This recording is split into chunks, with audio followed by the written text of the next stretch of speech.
Okay, right now looking at the loom, and I have a chair. I don't use my warping or my weaving bench. I use a lower chair when I'm threading the heddles.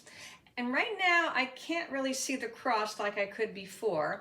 And the other thing that I'm going to do is I'm going to raise all the shafts up, or I know some people call them harnesses. I usually just step on a treadle, one of the treadles, and what I'm going to do is I have this really fancy handy dandy block of wood that somebody actually made for the purpose of holding their shafts up while they're threading. If you have a book about the same size or another block of wood, that works just as well. So what I want to do is I want them all to go up, so all four are up. I put the piece of wood on the one side, and yes, I have another one. And I'm going to take it and I'm going to put that on the other side. So it's going to slide in here. And now all of these are up higher, but I still can't really see the leaf sticks in the back. I can almost, the cross, that's the plan. So what I need to do is I need to somehow bring this up to where I can see it. Now with the straps that I have a lot of snaps on them. So I can take the snap off and I can wind this around and make it a little bit higher. So I'm wrapping it around the back beam. I re-snap it. And I'm going to take this one off and I'm going to do the same thing. I'm going to wrap it around to make it a little bit higher and pull this down. Of course, I'll make it a little nicer before I start threading. But now, if I'm sitting at my loom, I'll be able to see those leaf sticks. It's a little untamed at the moment. I'll take a little bit of a tour and show you what I did from the back end next. Here's a close-up of what I did. This was attached at this snap. I unsnapped it and I basically wrapped it around until I could make it go up to the top snap. I did the same thing on the other side. So I was able to raise these leaf sticks to the cross so I can see it better.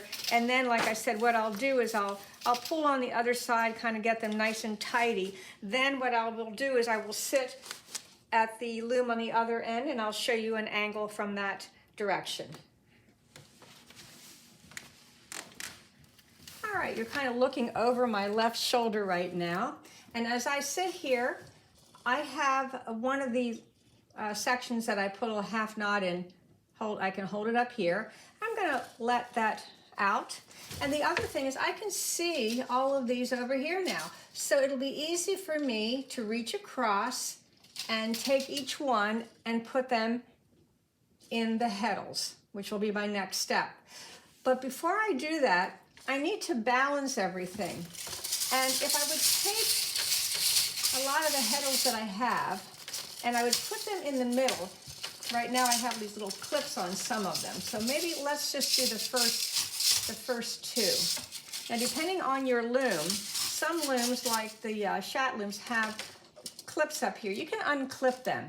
And what I often do is I kind of eye it. I take the first shaft and I will take half of them and just kind of press half on one side and half on the other side. And then, oh, these are sticking together a little bit. And then I'll do the same thing. I kind of eye it up and spread it. If you really want to be very particular, you could count them. I'm going to do that for each one of these shafts, and then I'm going to go back to my paperwork and see how many do I need on each side. On the Weave It program, they tell you how many you need on the left and how many you need on the right, depending on the threading pattern. Okay, I went back to my program, and it's telling me that I need to have on, this is the back shaft for 24, 25, 49, 48, 49, 48, 24, 24. I think it should have been, one of those was a 25. I copied something wrong.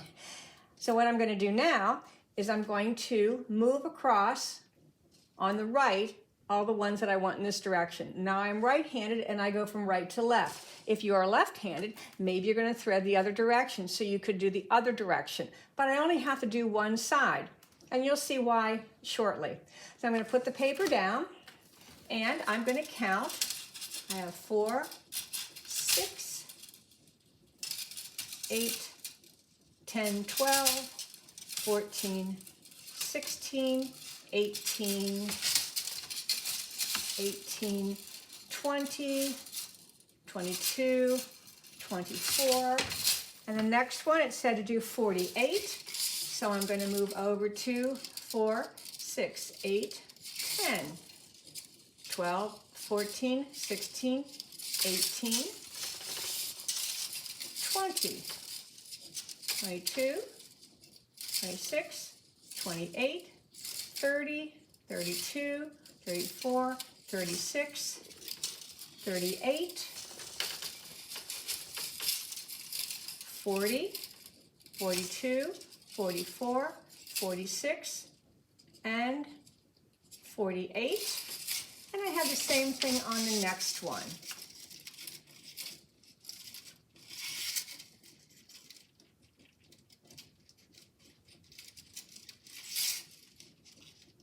(14, 16, 18, 20, 22, 4, 6, 8, 30, 32, 34, 36, 38, 48, and then 24,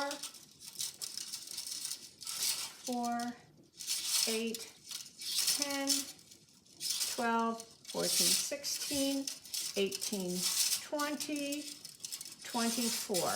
Now, if you happen to have a baby wolf, you notice that this is actually the center.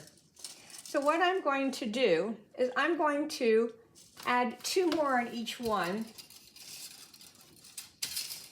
because that'll give me a little more of approximately what the center is. If you don't have this kind of a loom, you could just be in the center. So right now, this is going to be half of what I'm going to be threading the heddles. And then the other half is over here. I don't really have to count them unless I want to make sure I have enough heddles.